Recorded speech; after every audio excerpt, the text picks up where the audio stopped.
G'day guys, this evening I've come to a very flooded Elmore Weir to drown some Jan Juc worms and see what's hungry.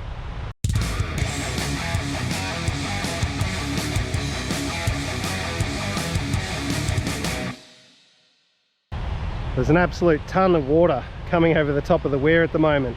It would have been well over my head though. In fact, if I turn around, you can see the water line there marked from all that hay along the side and the bent over kabungi and stuff from how high the water actually was a couple of days ago. Now if you're looking to fish the floodwaters of a river, first of all be very careful because there's a lot of current. I just saw a fish break the surface out there actually, which leads to my next point. There's so much current going down the middle, the fish aren't going to be hanging out there. They have limited amount of energy like all living things. They're going to be along the edges in this slower water looking for a feed. And along with all the water in the river, the other thing there's going to be heaps of is worms. So I've got Jan Juc worms on the hook today. They should be a fantastic bait. Rod number one's going just out there, and number two maybe a little bit further out, but not too much, just out there. Well, the bells are clipped on. I'm going to be relying more than usual on those for this session. There's a constant barrage of waves coming in like a speedboat's just gone past, and partnered with the amount of bubbles there is and the amount my rod tips are just gently moving from the current, I'm going to have to rely on the bells. That's a bite. First bite. Only just cast that back out. Something was caught on the line. Now there's a fish playing with it. Oh yes, that's definitely a fish. Come back.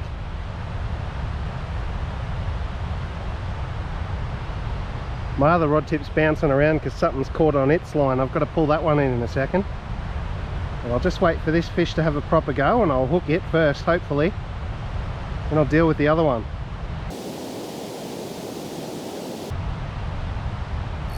Got him. What have I got here? You never know in the floods because nearly every fish will be up near the side of the water like that, but it's fighting like a carp. It's having a red hot go. Yep, it is a carp. Not even that big, but I'm on the board and I'm happy. Come here, bugger. Oh. Oh, over here away from the river. I was going to say away from the water, but there's water everywhere as you can see. Oh, stop it. Probably just got mud all over my camera, did ya? Well, I'm hoping he didn't flick mud all over my camera, because he certainly got it all over my face. There you go. He's only a small guy, probably 35, 36 centimeters, but he's a floodwater fish pulled from the Campaspe, never to return. I'm going to deal with him, give him a bonk on the head just like any other time, see what's happening with that rod there that's still bouncing around, and then get some worms back in the river. Thanks for coming to play, buddy. See you later. Now what's this rod doing? It's bouncing around like crazy, but I think there's just something caught on the line, like some grass. Whoa! Whoa! That nearly got my wife in the head, and then it nearly got me in the head. But we're alive and we're fighting for another battle. So normally casting this far out would be premium carp territory, and that'd be about all I'd catch. But given the amount of water coming through, most species are going to be holding over here where there's less current, so you never know what I'm going to catch today. Yeah, that's the white one. Yes it is. He's on. I was hoping he would be patient while I was dealing with the other rod there, but he's just on, and he's coming out on his own apparently. He's got that much energy. Come on mate, up there where it's slightly less muddy. He's a little bit smaller than the last one by the look of him. My wife just told me she heard the bells while I was looking for a rock to properly deal with the first carp. And I came back and I thought I'll check the black one first, and as I reeled that in, I was just getting some grass off the hook and the white one decided to bite again. That's the one it was. I think this might be a crucian carp. I don't know my different carp species that well, but you see the first one's sort of flat along the bottom. Don't splash my camera with mud please. Are you done? Okay, now if I'm right, which there's a very good chance I'm not, but the first carp's sort of flat along the bottom, whereas this one's more rounded if you look at that. So I think that's a standard European carp, and I think that's a Crucian carp. But they're both pests, and they've both got to come out of the waterway. He's a couple of centimetres shorter than the first one. Thanks for coming to play, mate. You're going to meet Mr. Rock as well. See you later. The good old Jan Juck worm's doing the trick again. Anytime I use these, there'll be a link in the description telling you how you can order your own. They even post them out if there's no stockists near you. Just had a tiny nibble on the white rod. Don't know if it was a fish or if it was something crashing into the line, but I'll hang on to it for a second and find out. There's a fish. Very good. I thought it was a nibble.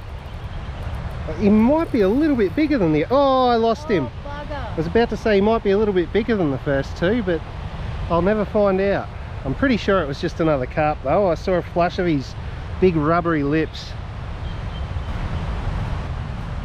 And the longer I fish here, the more of a hazard my work area becomes. I've got to be very careful not to fall arse over here. My wife and I just installed some tactical foot grips. We went up and grabbed some of the flattened kabungi that's laying on the ground, added it here so I don't slip over as easily.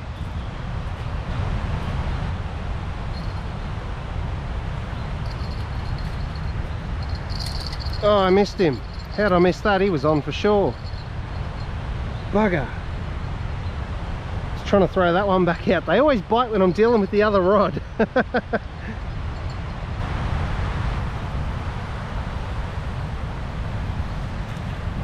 Putting a tap on the white rod as I'm touching the black rod. They keep doing it to me. Every time I touch the other rod, they'll attack the one that I'm not paying attention to, making me too slow to hook them. This one's still hanging around though. Hopefully I can get him. Take it properly. Got him. Hopefully he stays hooked. The other line's out of the water, which is a good thing because this one took me way over there. It's got to be a carp fighting like that. Yep, another little carp. Must be teaming with him. Come on, mate. I might lift him up and take him away from some of this mud. Deal with him over here on the grass for the benefit of my GoPro and my reel. There you go. He's got to be the smallest one so far. Yeah, here's the Crucian carp with a hole in the side of his skull the size of Greens Lake. He would not stop flopping around, and that's what the result was. But yeah, he's the smallest one. Another couple of centimeters smaller again. It's going to get the same treatment. Thank you very much for coming to play. That's carp number 3. It's fish number 3, and I'm happy. Well, I was thinking today with all this extra water I'd have a real good shot at a yellow belly. So far it's been a carp fest. Oh well, I'm catching fish. You know me, I'm happy to catch anything. Well, there's my 3 carp there. 1, 2, 3. Covered in mud, but definitely there. And I just said to my wife, is that a fish up there?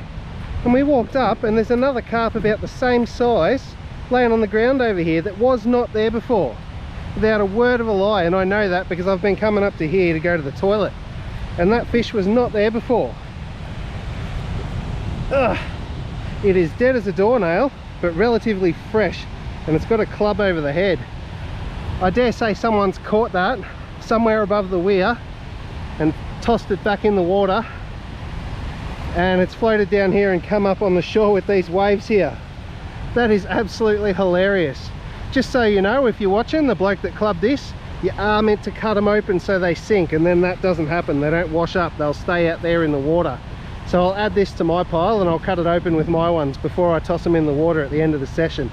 And to people watching that want to question that, in the Victorian guidebook it specifically says we're allowed to put dead carp back in the water as long as we cut them so they sink. The same thing to them. Oh, here's a bite. Whoops, I kicked the opposite rod. So they're like, let's see if he wants to come back. You're in my head. Then I had to think what they'll call. Well, bloody hell, Mum. Got him. Yay. Yep, he's the biggest one yet too. I'll have to get the net. I've just got to record for YouTube, okay? Sorry, I'll talk to you in a minute. I'll just get this fish in the net because he's the biggest one of the day, and I'll go over and deal with him just like the rest. Yeah, I got a camera in my head. I record videos for YouTube, so I talk to the camera when I'm catching fish. It's okay. All right, I came over to the grass. Oh yeah, they always do that. I betcha there's water or slime on my camera now. Calm down.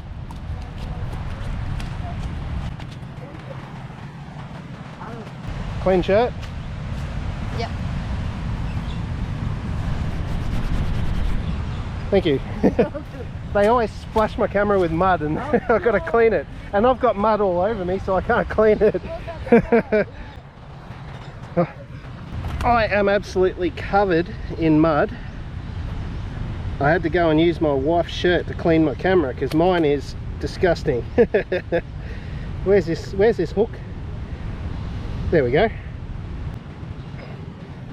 I didn't talk when I first hooked up to this guy because there's a couple of people here talking to us and it was a bit awkward, but I explained I've got the camera on my head and I'll talk to that for a moment and now we're good. I'll spin around here. Oh, look at that. He's probably only about a centimetre bigger than the first one I caught for the day. But that's my 4th fish, plus the one I found. And that's 5 dead carp. Well, 4 dead carp and 1 soon to be dead carp. Thanks for coming to play, buddy. See you later. Well, that's all the time my wife and I have for this evening. We're going to be going home now and cooking some dinner for the kids. Not the carp I just caught, I can tell you that much. But I ended up pulling 4 out of the flood water and I found another one laying dead on the bank, which was really weird, but I'll deal with those 5 before I go home. Hopefully you enjoyed watching the video, guys. Good luck if you're out fishing the flood waters. Please be careful. See you in the next video.